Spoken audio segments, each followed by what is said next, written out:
Will you follow me into the very heart of darkness?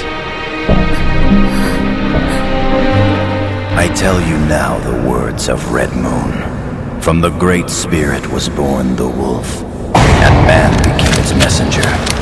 The beast lives his life in silence, abiding where the blessing of the blood of the gods is bestowed upon him.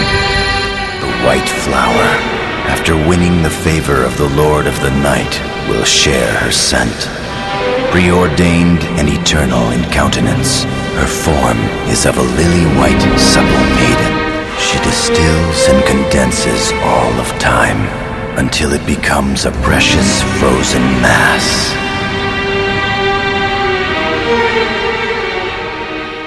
Only then will appear the wretched beast.